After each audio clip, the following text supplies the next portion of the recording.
Tribunals Bodewin Watimena dan Elito Isuta daftar di KPU Maju Pilwakot Ambon 2024. Bodewin Watimena dan Elito Isuta mendaftar di Komisi Pemilihan Umum atau KPU Kota Ambon untuk maju Pilkada 2024. Keduanya mendaftar sebagai calon pasangan wali kota dan wakil wali kota Ambon.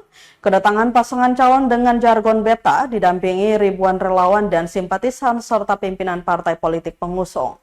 Di antaranya Gerindra, Golkar, Garuda, PSI, PDI Perjuangan, dan PKS. Pantauan Tribun Ambon.com di lokasi kedatangan mereka di kantor KPU Kota Ambon sekitar pukul 12.15 waktu Indonesia Timur. Bodewin dan Eli kemudian diarahkan untuk registrasi terlebih dahulu dan dilanjutkan dengan penyerahan dokumen persyaratan pencalonan. KPU kemudian memeriksa kelengkapan dokumen. Ketua KPU Kota Ambon Kaharudin Mahmud menjelaskan seluruh dokumen yang diserahkan telah lengkap dan diterima.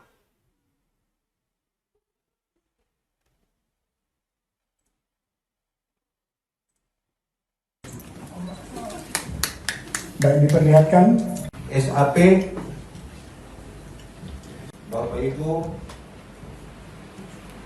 bakal pasangan calon dan pimpinan partai politik yang kami hormati. Adapun dasar hukum pelaksanaan tahapan pendaftaran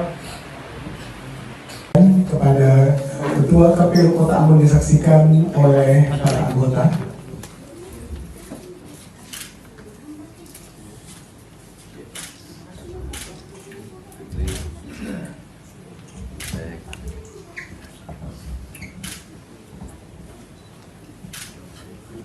Download Tribun X sekarang, menghadirkan lokal menjadi Indonesia.